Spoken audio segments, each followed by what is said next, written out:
So hello friends, in this brief and quick presentation, I am going to give you a quick introduction to the philosophy of GW Hegel, especially focusing on Hegelian logic. So Hegel was a German philosopher. He was born in 1770 in Stuttgart and he died in 1831 in Berlin. He was a polymath of sorts. He lectured in philosophy, history of philosophy, logic, metaphysics, even anthropology, psychology, and aesthetics, which were new disciplines, but he was a pioneer in them. For our purposes, Hegel's thoughts on history are important, but his logic of history builds on his logic of philosophy, which is his way of looking at the world. And beginning from the abstract notion of consciousness and how consciousness develops and develops into the state and how the state develops into world history. So I'm going to start from the fundamentals, and this is going to be a very quick introduction, primarily focusing on his logic and how it builds towards his political philosophy. Right. So Hegelian logic to begin with. First of all, you can ignore my notes on the left and just focus on this area on the right. Right. So Hegelian logic builds itself in opposition to formal logic. Hegel was a critique of formal logic. He identified the fundamental problem in formal logic as that formal logic ignores the content of subject matter, of any subject matter, primarily human beings, and their relations which it's discussing. So just to give you an example, an illustration, what does he mean by this? Right. So for example, formal logic works in this way. So for instance, if I make the statement, proposition, all men are fools, right? Hegel is a man. So formal logic will give me the answer. Therefore, Hegel is a fool. So this is simplifying it to its most basic elements. So you can see the problem with this. Fundamentally, it makes sense because this follows from this. But when we look at this, when we look at the contents of the conclusion that we're getting, we obviously are not satisfied, and Hegel especially is not satisfied with this conclusion. So Hegel's answer to this is to develop a philosophical system, a logic of philosophy which can account for both form, that is the formal structure of how we pose problems, and content, that is how we look inside the problem that we are trying to solve. Only then can we arrive at a more complete understanding of philosophy and use that to build towards a larger philosophical system through which we can explain the world and reality. So, how does he do this? For arriving at this foundation from which we can build Hegelian philosophy, we need to arrive at a position of pure abstraction. That is a position that is completely foundational in a sense of not just any problem that we are posing in terms of vocabulary, but the foundational problem of existence and reality itself. So where does he begin? Any question that we ask about the nature of existence and reality has to begin with the question of why is there something rather than nothing? Why do we exist? Why is there existence in the first place? So pure abstraction has to begin with the problem of nothing, which exists first of all, which is exists in fact even before time, and ask the question, what is this nothing from which everything emerges, right? But here's the interesting thing. The moment we ask this question, especially this word is, what is nothing, we imply that since we can ask of nothing, what is it? It means nothing has to be something, right? So nothing has to be something that we can ask about, ask what it is, right? But now the moment we ask of nothing, what is it?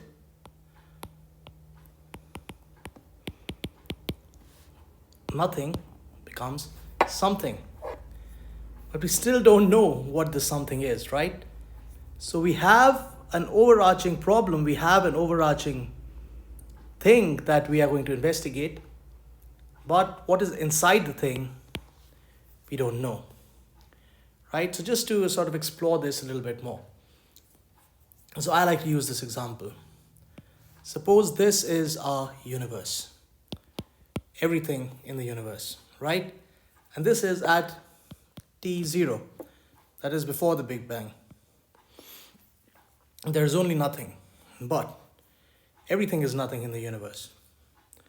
So if I take a portion of this nothing, right, just let's call this N1, I bound it and I'm examining it. So once it's bounded, it means this nothing is something. Just by bounding it, by asking the question, it has become something. And becoming here is the next key step in understanding Hegelian logic.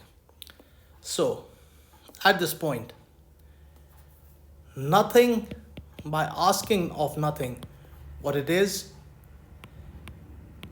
it means nothing is, or let's just say nothing is becoming something.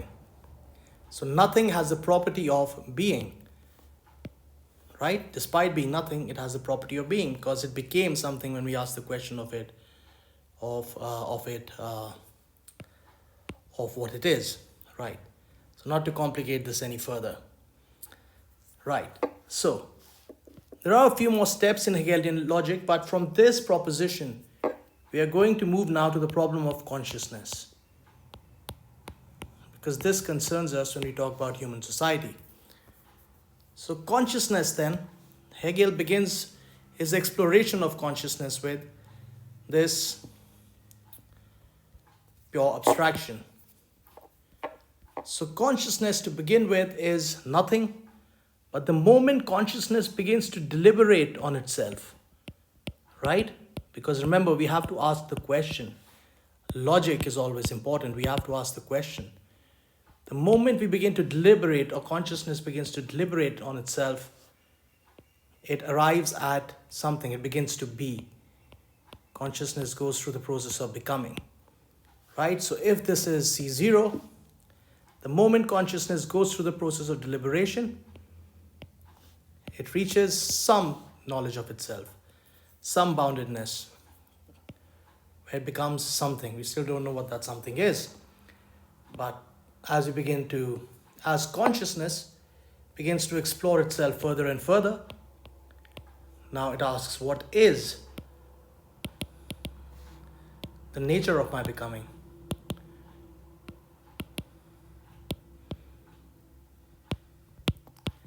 I ask that, I'm going through the process of deliberation again. I arrive at a higher state of consciousness. And this is fundamentally consciousness reaching out to the world. Consciousness touching something which is out there and receiving information from it. In a sense, this we might call this an information loop. Right.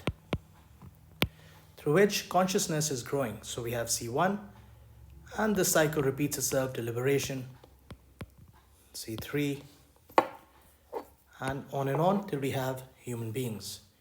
We have, say, a human soul, which thinks, therefore it is. Right. So we are not even touching on the implications of everything else for logic and for the nature of being. We're just going to move on. We have arrived at the position of creating a human being with Hegelian logic. So we began with that spark of nothing. That nothing began to grow further. It began to grow outwards till it became a human soul. Right. Which is confused. Right. But once this human soul begins reaching out to other human souls around it, right? Then they begin to ask questions amongst themselves, right? And when they reach answers, they reach a common answer, they build a society that believes that this common answer explains the nature of their reality. Similarly, there are other human beings who arrive at another common answer, right? And similarly, you have more and more human beings who arrive at still more answers. So you have different societies, and as this evolution of consciousness